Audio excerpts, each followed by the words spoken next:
Well, next tonight, did you buy a dog during lockdown, and would you ever give it up? Well, now more and more people who are struggling with rising bills are having to make that decision to give up their pets. According to Dogs Trust, almost half of the country's dog owners say it's becoming increasingly difficult to afford to care for their dogs. If they're not insured, their vet's bills can be through the roof. But even just the cost of feeding them is proving tough. One manager at a rescue centre in Manchester says she's in tears most days now because of the number of dogs she's being forced to turn away. And in desperation, they're asking the public to help, as Tasha Kachiri now reports. Dogs4Rescue. The phone keeps ringing at this dog's home in Salford.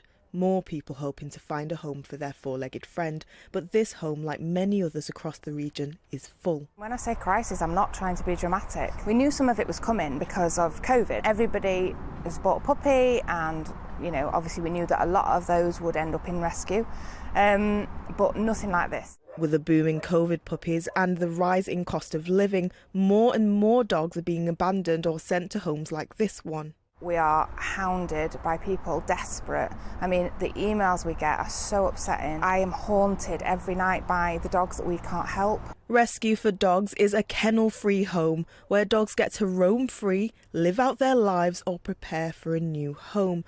Before the pandemic, they could rehome up to 40 dogs a month, but now things are different. The Dogs Trust say they're offering help and support to more and more families every day, and the UK is facing a perfect storm in animal welfare. We have taken more calls to our helpline that's based at our centre here in Manchester than we've ever done before. The last 2 weeks have been our busiest ever weeks in the history of having that contact centre that's based in the rehoming centre.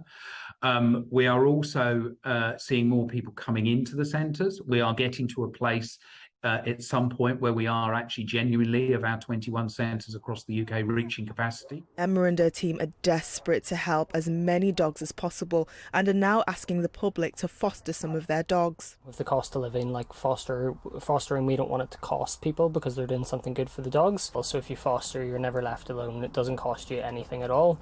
All you have to do is spend time with the dog and give them the love that they need. And how important is fostering?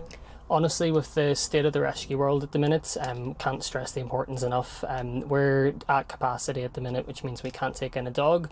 We have to turn dogs away every day, but every time someone takes a dog on foster, that opens up another spot for another dog to be saved. According to a survey by the Dogs Trust, 6 out of 10 people said the cost of living would prevent them from adopting or buying a dog.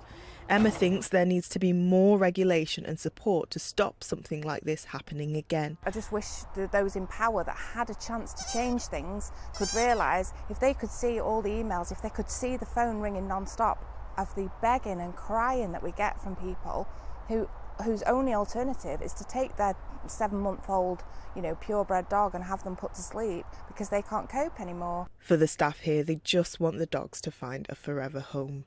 Tasha Kachiri, ITV News, Salford. But if you want to find out more about fostering a dog, do head to our website, itv.com/Granada. Yeah, this is definitely touching a nerve with you tonight. Chloe Phillips has tweeted us to say people shouldn't take on dog ownership unless they know fully the costs involved and they're willing to look after them through any hardship. Yeah, this one from Mairead. Dogs and animals are family. They are for life, not just for lockdown. Yeah, but Ali Michelle says people didn't know what was ahead. It's not their fault. I'm sure if they could keep them, the genuine ones would. But the spiralling cost of everything, even insurance and vet fees, are huge. Yeah, many thanks indeed for your comments. Well, next this evening, drug addiction is one of the toughest issues of our time, and as many families know, trying to get people to break the habit can seem impossible. But now, a pioneering project in Merseyside is making some really constructive progress to help addicts when they start a downward spiral. Yeah, the idea is that low-level criminals using drugs are treated for their dependency rather than being dealt with by the criminal justice system. And